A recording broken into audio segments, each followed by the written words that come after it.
Praise the Lord. ஆண்டவராகிய இயேசு கிறிஸ்து நாமத்திலே உங்களை வாழ்த்துகிறேன். தேவனுடைய பிரசன்னமும் வல்லமையும் உங்களோடு இருப்பதாக. 2 நாளாகமம் புத்தகத்திலே 16ஆம் அதிகாரம் 9ஆம் வசனம் ஆண்டவர் பேசுகிறார். தம்மை பற்றி உத்தம இருதயமுள்ளவருக்கு தமது வல்லமையை விளங்க பண்ண கர்த்தருடைய கண்கள் பூமி எங்கும் உலாவிக் கொண்டிருக்கிறது. இப்போ நம்ம கூட நிறைய சமயத்தில் தேடும், ஆண்டவரே எனக்கு அற்புதம் செய்யும். ஆனால் அவர் வல்லமை நம்மளை பெறவே முடியாது. பரிசுத்த வேதத்தில் பலருக்கு மேலே பல்லவி இறங்கி வந்திருக்கு. நீங்கள் மார்க்கு சுவிசேஷம் 5ஆம் அதிகாரத்தில் 33 படித்து பார்த்தீங்கன்னா, அங்கே பெரும்பாடு உள்ள ஸ்திரீ இயேசு வஸ்திரத்தை தொட்ட உடனே என்னிடத்தில் வல்லமை புறப்பட்டு போனது என்று ஆண்டவரை சொல்வார். அவருடைய வல்லமையை யாரெல்லாம் நம்புகிறார்களோ அவங்க மேலே இறங்கி வருகிறது. பல இடத்துல பல இடங்களில் தேவனுடைய வல்லமை இறங்கி வந்தது. இந்த இடத்துல ஆசா என்ற ஒரு தேவ மனுஷன், அந்த நாட்டில் யூதா பட்டண தேசத்தினுடைய அரசன், அவன் 14ஆம் அதிகாரத்தில் 15ஆம் அதிகாரத்தில் அவன் வாழ்க்கையில் தேவன் மேல் இந்த அழகான பற்று, அந்த பக்தி, அந்த விசுவாசம் ஆலயத்தை தூய்மைப்படுத்தினான். ஜனங்களுக்குள்ள பக்தி வைராக்கியத்தை உண்டாக்கினான். அங்கே ஆண்டவர் யுத்தத்தை ஓய பண்ணும்போது நல்ல பில்டிங்கெல்லாம் கட்டி சூப்பராக வந்தான். இப்போ அவனுக்கு 16ஆம் அதிகாரத்தில் தான் ஒரு பிரச்சனை ஸ்டார்ட் ஆகுது.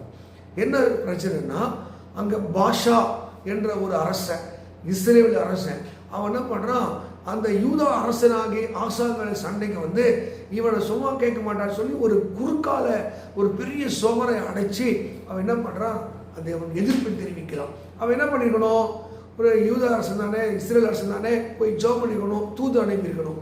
உடனே ஆலயத்தினுடைய பொக்கிஷங்கள்லாம் எடுத்து அவனுக்கு கொடுக்குறான்.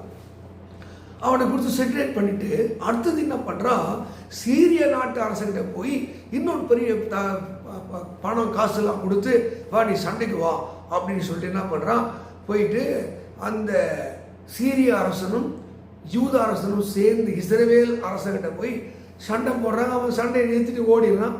அந்த கல்லெல்லாம் கொண்டு வந்து ராமா போல பட்டணங்களை கட்டுக்கிறான். ஆனால் ஆண்டவருடைய கோபம் அந்த ஆசா மேலே வருகிறது. அங்கே 7ஆம் சொல்கிறது, 1-2 நாளாகமம் 16:7, நீங்கள் கர்த்தரை சாராமல் நீ சீரிய நாட்டை சார்ந்தபடினாலே. நிறைய பேர் பாருங்க, ஆரம்பத்தில் இருந்த பக்தியும் ஆரம்பத்தில் இருந்த விசுவாசமும் நாள்பட அது நம்ம மெலிந்து பக்தி என்றதாக போயிடும். நிறைய பேருடைய தோல்விக்கு என்ன காரணம், கர்த்தருடைய வல்லமை உணராமல் போறதுக்கு என்ன காரணம், அங்கே சுய பலத்திலே, சுய அறிவிலே, சுய ஞானத்திலே அவர்கள் வாழ்வதனால்தான் கர்த்தருடைய வல்லமையை, தெய்வீக சுகத்தை, தெய்வீக விடுதலையை உணர முடியாமல் போகிறார். நீங்கள் கர்த்தரை பற்றின ஒரு உத்தம, தேவனை பற்றின உத்தம இருதயம், அவர் நேற்றும் இன்றும் என்றும் மாறாத தேவனை உணர்ந்து பாருங்க. அவருடைய வல்லமையானது அது கட்டவிழ்க்கப்படும். எந்த மாதிரி நோயும் பேயும் சாபம் நீங்கி போகும். 2வது, இந்த ஆசை செஞ்ச அடுத்த தப்பு, முதல் தேவனுடைய காணிக்கை கொண்டு போய் அங்கே என்ன பண்ணுறான், அடமானம் வைக்கிறான். கர்த்தரை அவன் சார்ந்து கொள்ளல. 2வது, அவன் சீரிய அரசரை நம்பினான், கர்த்தரை நம்பவில்லை. 3வது, எச்சரித்து உணர்த்துகிற ஊழியக்காரனை என்ன பண்ணுறான், அவன் சிறையில் வைத்து அடைக்கிறான். அப்போ உங்களுக்கு அட்வைஸ் பண்ணுறாங்களா, புத்தி சொல்கிறாங்களா, நீ அவங்கள பகைக்கிறேன்னு வச்சுக்கோ.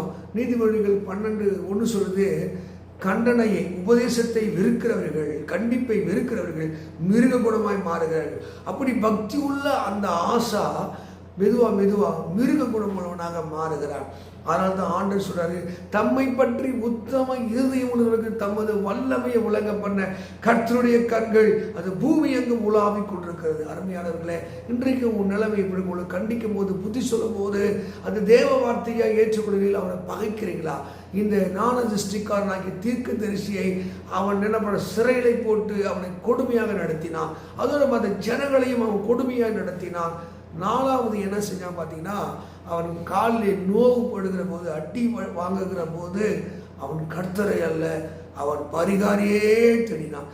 தெய்வீக வல்லமையும் சுகத்தை மக்கள் நம்புவதில்லை.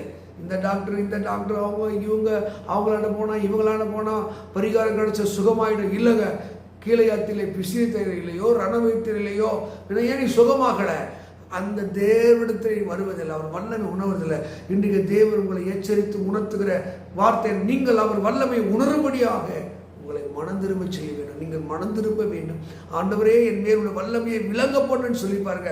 தம்மை பற்றி, தேவனை பற்றினே கபடில்லாத உத்தம இருதயம் யாருக்கு இருக்குதோ அவர்கள் மேல் தேவன் தன் வல்லமை விளங்க பண்ணுவார். கட்டுகள் உடைய, சாபங்கள் உடைய, திருமண தடைகள், பிள்ளைகளாத நிலை சாபங்கள் எல்லாம் நீங்கும் இயேசுவின் நாமத்தில். அவர் உங்களுக்கு ஒரு அற்புதத்தை செய்வார். அங்கே ஆசா ஆரம்பம் அழகாக இருந்தது, ஆரம்பம் நேர்த்தியாக இருந்தது, முடிவோ அற்பமாய் முடிந்து போனது. அவன் 41ஆம் ஆண்டு அரசாட்சியிலே அவன் மரித்து பிதாக்களோடு அடக்கப்படப்பட்டான் என்று இருக்கிறது. அவனுடைய முடிவு பக்தி இல்லாமல், விசுவாசம் இல்லாமல் அற்பமாக எண்ணப்பட்டது. உங்கள் முடிவு துவக்கம் அற்பமாக இருந்தாலும் உங்கள் முடிவு சம்பூர்ணமாக இருக்க வேண்டும். விசுவாசத்தில் இருங்கள், தேவ வல்லமை உணருங்கள். அவர் நேற்றும் இன்றும் என்றும் மாறாத அன்பு தகப்பனாக இருக்கிறார்.